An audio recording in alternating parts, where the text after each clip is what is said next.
everyone, and welcome to your Top Human Rights Organization Review. I am your host, Bryce Dolan. Now today we're going to cover 3 of your top human rights organizations, but we're still going to cover 5 different topics. First, the International Day of the Disappeared with Amnesty International. Staying with Amnesty International, they will explain the violence people are currently facing in Cameroon. And then we'll go over to the Human Rights Watch organization, where they show us the suppression in Palestine and expose the reports of Iraq militias recruiting children out of displacement camps.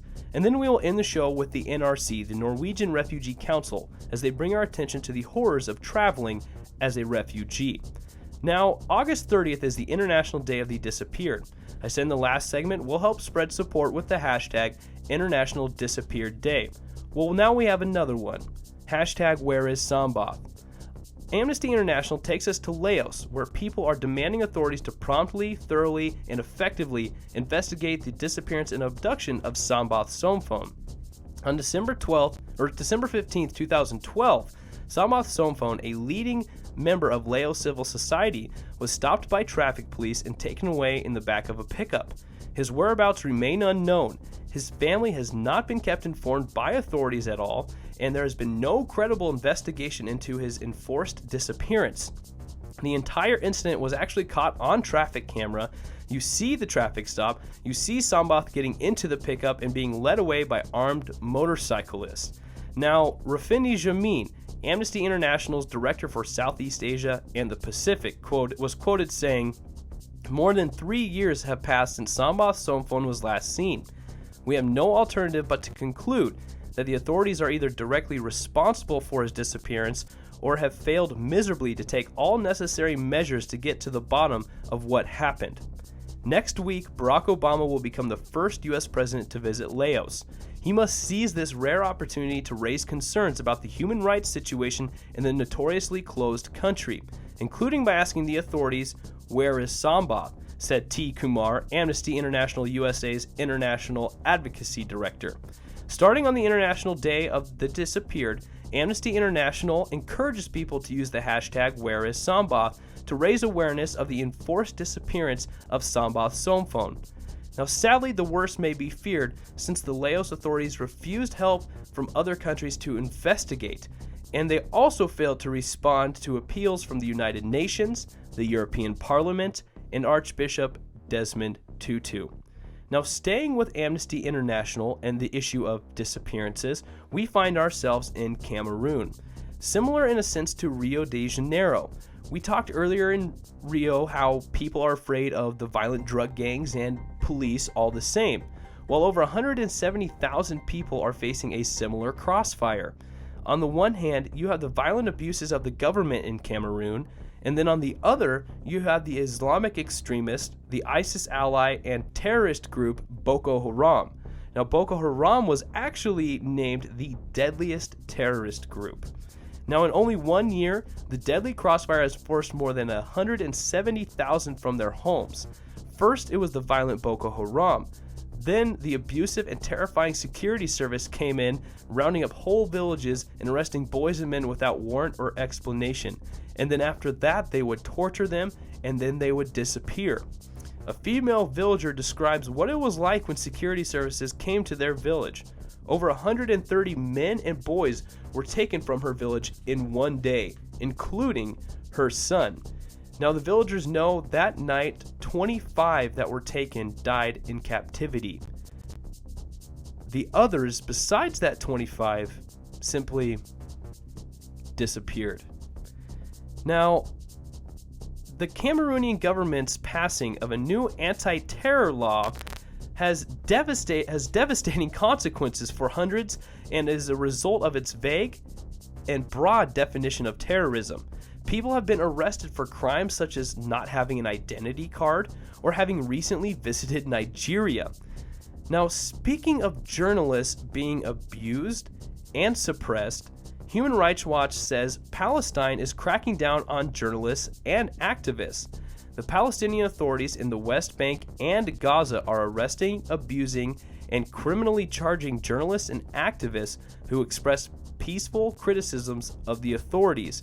The crackdown directly violates obligations that Palestine recently assumed in ratifying international treaties protecting free speech laws. I will let Human Rights Watch tell you more about it now. The Palestinian authorities in the West Bank and Gaza have on a number of occasions arrested, beaten, detained, and charged a number of journalists and activists because they have criticized the authorities in each place. Majd Khawala is an outspoken young rapper in Ramallah. من هيك بتتكون كلمات يعني كل إشي بيبقى عن المظلومين عن الإشي اللي بيبقى غلط في البلد. West Bank authorities actually arrested him and his band because they criticized the government.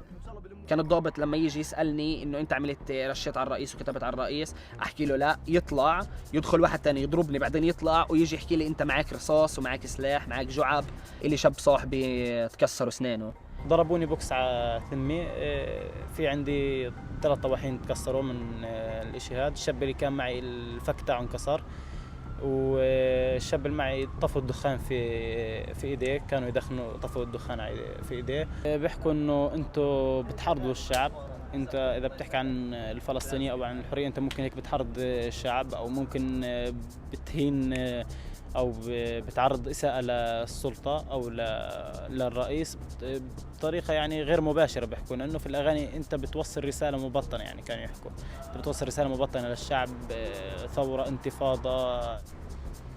In January 2015, police also arrested Bara al-Qadi, a media student at Birzeit University, and held him for 13 days for criticizing a Palestinian Authority official on Facebook. ظروف الاعتقال كانت صعبة شوي، يعني زنزانة الاعتقال طبعا زنزانة فردية في الاعتقالين، الزنزانة على قدر فرشة، كثير ظروفها سيئة من إضاءة وتهوية، نظافة. In a number of these cases, the authorities have repeatedly delayed the trials, meaning these charges are hanging over the heads of these journalists and activists for a very long time. تمديد المحكمة نوع من الإجراء العقابي، نوع من ربط البني آدم بالمحكمة بأنه لساته يعني مجرم، بيروح على المحاكم، براجع مع المحاكم. قضية حاسسها مش قضية، هي حاسسها تاكسي بيروح وبرجعش. يعني احنا كل تقريبا 3 أشهر بنروح بأجلوها كمان 2 أشهر، بنروح بأجلوها كمان 2 أشهر، بنروح بأجلوها كمان 2 أشهر. In Gaza, we documented a number of cases as well where Hamas authorities have arrested and detained people because they criticized Hamas. Ramzi Hajzallah is an activist who they arrested because he criticized the Hamas authorities also on Facebook.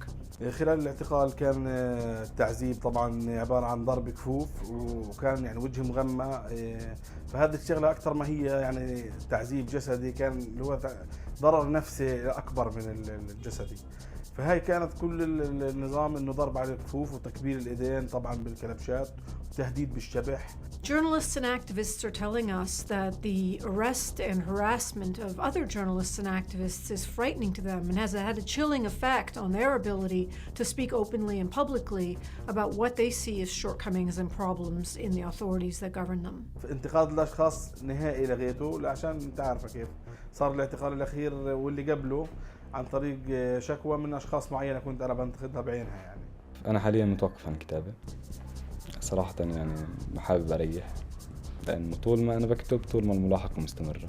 طبعا شباب أصحابي فهموا هذا الموضوع وخفوا وبطلوا يغنوا، أنا الوحيد اللي استمريت. لا، اعتزلت من بعد الاعتقال لأنه بدي أبعد عن المشاكل وبدي أبعد عن الاعتقالات، يعني ناوي إنه أكمل الجامعة أكمل حياتي الجامعية بدون اعتقالات وبدون مشاكل. Palestinian authorities say that they've carried out these arrests under the law, which criminalizes defamation and insulting public officials. But such laws actually conflict with the international obligations, the international treaty obligations that Palestine has acceded to, which protect freedom of speech. We think the Palestinian authorities should change these laws, should get rid of these outdated laws. And in the meanwhile, until they change these laws, they should stop enforcing them, which they do have the authority to do. دائما بيحكوا احنا عنا بفلسطين انه وين في فساد لازم ننهي، فانا بساعد فيهم، انا بدلهم على الطريق، يعني بحكي لهم انه في فساد، هم ما بدهم مش يشوفوا انه في فساد، بدهم يضل الفساد موجود بس مغطى عليه. طول ما هم بغطوا انا ببين، هم بغطوا وانا ببين بس. We only hope that those human rights violations soon be corrected. Now, staying with Human Rights Watch organization, militias in Iraq have reportedly been recruiting children. It has been confirmed that the government-backed militias have recruited children from a displaced persons camp. The militias are in the Kurdistan region of Iraq and are looking for soldiers to fight against the Islamic State forces. Now, Human Rights Watch calls out these militias and claims all security forces and armed groups should abide by international law and demobilize any fighters under the age of 18. Witnesses and relatives told Human Rights Watch that 2 tribal militias recruited at least 7 children from the Dabaga camp on August 14th and drove them to a town to prepare for a strike on the Islamic State. The recruitment of children as fighters for the Mosul operation should be a warning sign for the Iraqi government, said Bill Vandesveld. The government and its foreign allies need to take action now, or children are going to be fighting on both sides of Mosul. Now, 2 camp residents said that 2 very large trucks arrived in the evening on August 14th and took away about 250 new recruits, at least 7 of them under the age of 18. Now, witnesses and other camp residents said that all the men and boys volunteered to join the militias, so at least they're not being forced into joining these militias. An aid worker who was on the road saw the 2 trucks heading into Haj Ali, a town about 46 kilometers from Dabaga and 7 kilometers from the front lines with ISIS. Now, they contacted local aid workers in Haj Ali, who confirmed that the group had arrived there, stayed for one night, and then went on to join a militia in a nearby town. Now, several children in the camp gave the name of one 16-year-old boy who had left with the group and said there were several others. Now we're going to end the show with the Norwegian Refugee Council, the NRC, and we're going to stay on the topic of children. But we're going to readdress an issue that has sadly lost its luster. Maybe some of you remember, but back in September of 2015, an image went viral. It was of a little boy, Aylan Kurdi, lying face down in the sand. He was only one of the many victims of a shipwreck off the Turkish coast. A year later, the photo of Aylan Kurdi has faded in our minds.